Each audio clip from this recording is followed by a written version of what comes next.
Hi folks, welcome to the Prepared Homestead. This is Travis. Thank you all for stopping by to watch. Well, I want to start off on a personal message. If you don't mind waiting just a few minutes before I get to, well, I guess actually what I'm going to talk about, which it kind of connects. I want to apologize to my viewers this week for not putting out a lot of content.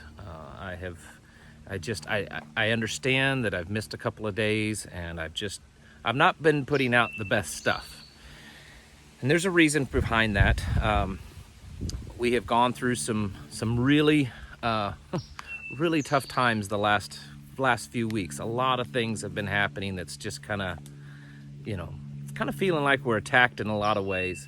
And I want to ask you, and I don't like asking for things, but ask for your prayers for my family. We've kind of gone through some traumatic things and some struggling with some things, and it's like been a series of just bombardments for the last few weeks. Just every few days something happens, and some of it's as simple as things breaking that cause great difficulty or financial distress, all the way up to some kind of tragic event that just kind of keeps coming at us.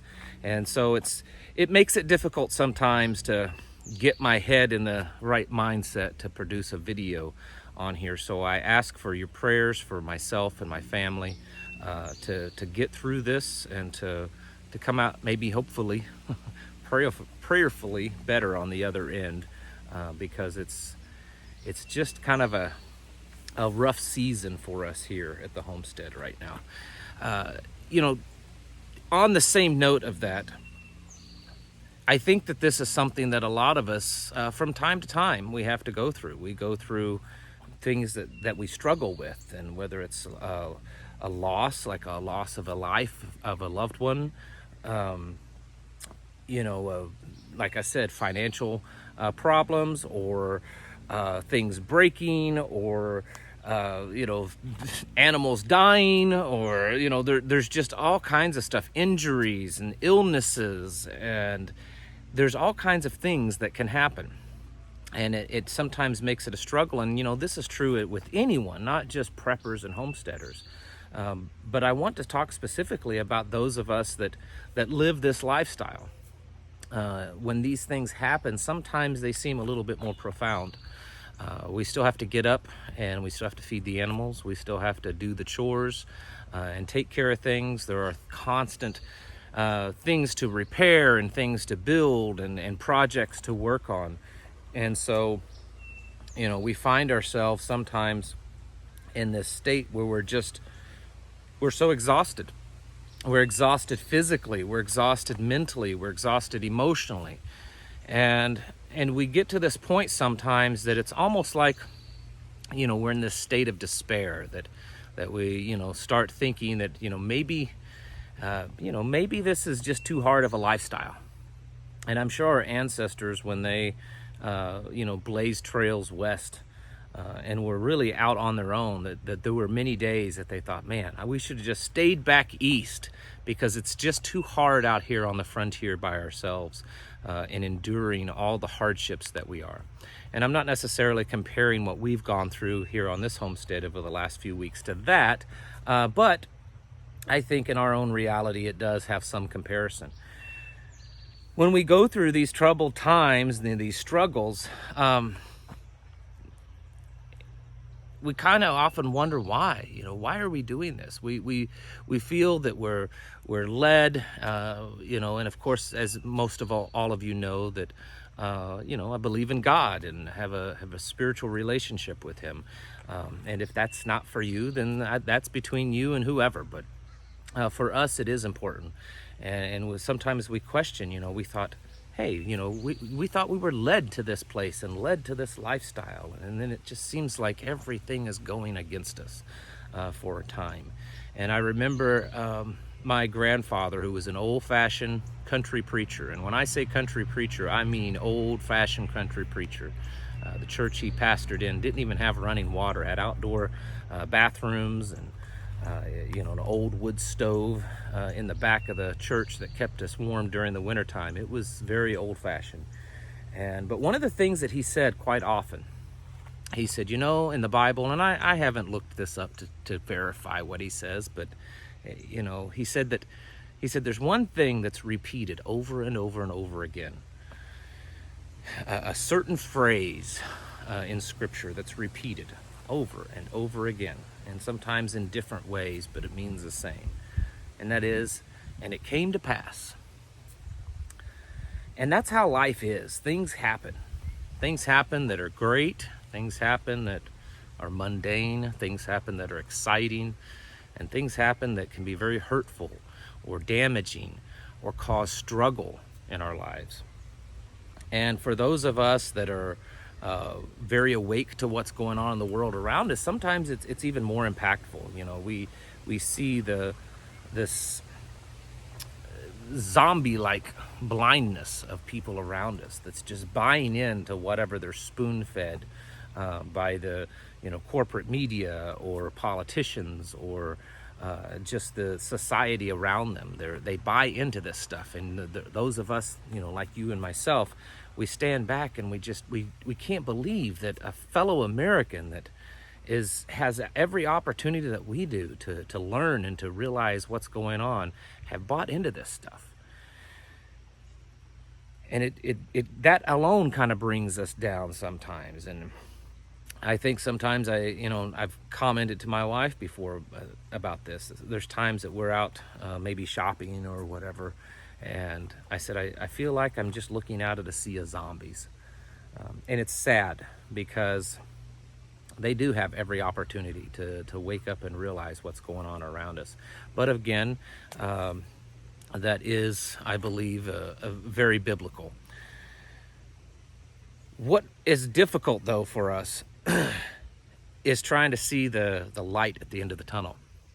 When we're trying to build a lifestyle out here where we're self-sufficient, and it's a lot of work involved in it, and things just don't want to work for us. The things just keep breaking, or stuff doesn't work, or an idea doesn't work, or there's a failure here, and maybe this cost money because it was a failure. Or all the way up to tragic events where maybe someone is injured or someone becomes ill or taken away from us by whatever reason. And I kind of think back to that movie, The Matrix, where the guy, for those of you that's seen the movie, the guy that it was unplugged from the Matrix, that he wanted to be plugged back in. And I think sometimes when we go through things like this, even though what's going on in the world may not specifically be the reason for the valley of the shadow of death that we're walking through at that moment, we sometimes think, man, maybe it'd be easier if I just was plugged back into the Matrix, just plugged back in and just were completely blind to the things that are going on around me. Just have normal friends, and we wouldn't have to worry about, who we're associating with or what they believe. There wouldn't be any tension between myself and other family members because, they all have bought into the story that's being told to everyone, and we're the only ones out there trying to wake people up. Maybe our children would be closer to us because of it. There's all these things that we think about. And we wonder, why is it worth it? Why should we, put ourselves out there in a way that we're looked down upon by society now, and that we're really being shunned? I don't know if you've seen the thing going around on Facebook. I'll show a picture here of a screenshot of one of them where they're warning people. If this person that you're communicating with could be some type of extremist, or, this content may be some type of extremist content, and you should be aware of it. And if you think it is, maybe you should turn them in, basically, is what it's saying. This is the world that we live in. And we find ourselves the outcasts of society. And which is another reason why I always promote community, of trying to build a community of like-minded people around you, because more and more, and as this thing, I don't even know what to call it anymore, or the world that we live in, as it progresses and worsens, you and I will become outcasts. We will be shunned more and more. We will be looked down upon more and more. I mean, the DOD already calls people like you and I patriotic extremists. And it's only going to get worse. And so, again, I think sometimes we think, would it be better to just not be like this? Would it be better to just be plugged back into the system and just kind of glaze over and pretend that we don't see the things that are going on and just, believe everything that we're being spoon-fed and told, and not critically think about stuff anymore? Would it be better for that? It may be easier, but it certainly wouldn't be better, because we have a responsibility, not just to take care of ourselves, but we have a responsibility for the people that come after us. We don't know how much longer that we're going to have to exist here in this earth or this plane or whatever you believe in. And we have to, those like folks like yourself, right, that's watching this video right now, we have to be the ones that carries on this legacy of truth, carries on this legacy of independence, this legacy of traditions and of morality and of self-sufficiency. Because if not us, then who? No one else is doing it. The history books are being rewritten left and right and painting anyone like us as being some type of extremist or racist or whatever, that terrorist or any term that they want to use. So future people, especially our children, if they just read about it in a book about how people lived or how people thought or how people resisted tyranny, it's very easy for them to see us in a very negative light. So I think that we do have a responsibility to continue what we're doing, and we're doing it for a righteous reason. Being good isn't always the easy route, and we should know that by now in life. Doing the right thing isn't always the easy thing. Occasionally it may be, but most times doing the right thing is the harder of choices. And I think that's why the world is in the shape that it's in. They've taken the easy route on everything. There's very few people left anymore with true backbone, with true courage, with resiliency and just pure toughness, grit, willing to stand up and do what's right, no matter what the cost is.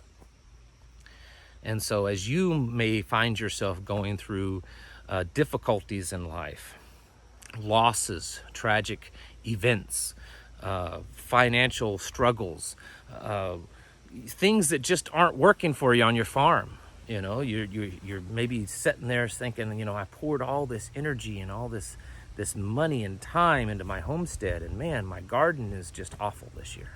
My animals are sick or just not doing what I need them to do. Things just aren't working out like I'd planned. I want to encourage you to not give up, because that's the easy route. And I think that's the easy temptation, is to just take the easy way and to give up and throw in the towel and plug yourself back into society.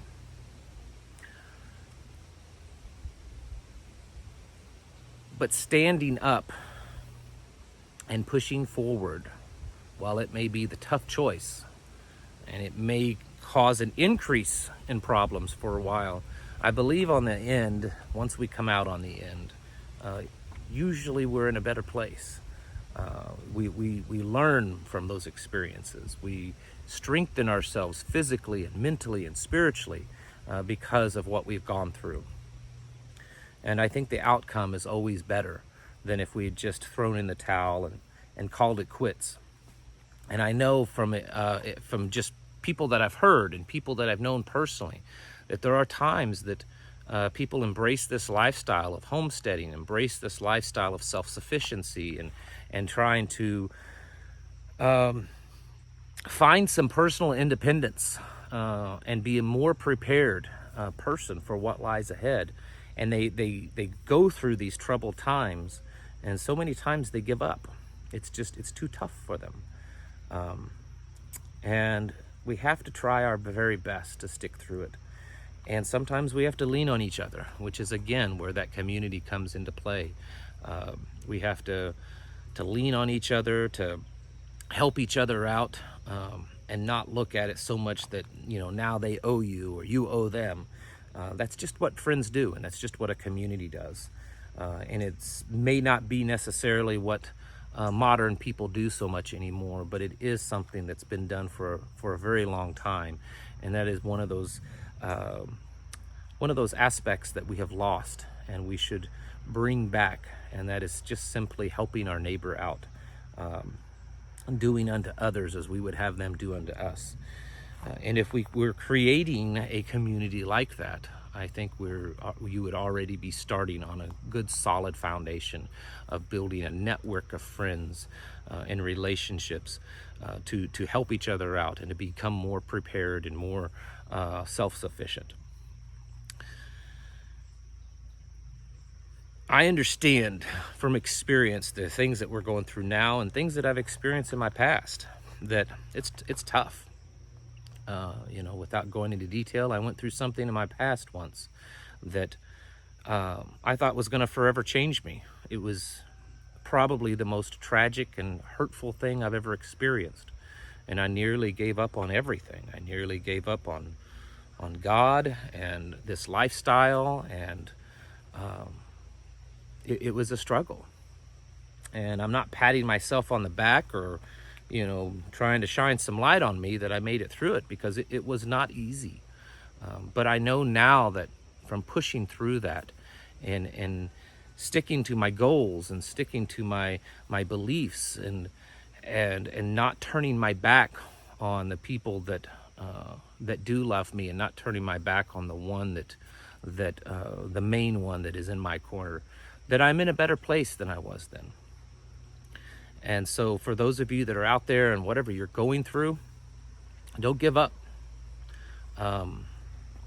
The evils in this world that are out there right now, that's what they want. That's what all this stuff that's going on in politics, stuff that's going on in the governments, and the whole culture, this attack on people that think like you and I, they want it to go away. They want us to give up. They want to defeat us. Let's not let that happen. Let's not let them win this round, because we know in the end who actually wins. And so keep pushing forward, folks. And even though you may go through bad and troubled times, don't let it defeat you, because you have more strength in you than I think that you realize. All right, folks. Remember again our family in prayer as we get through our little troubled times that we're going through. That's just, like I said, it's been weeks of it seems. And I will do my best to create more content this next week. This week was just a little rough. All right, folks, thank you for watching, and I'll catch you in the next video.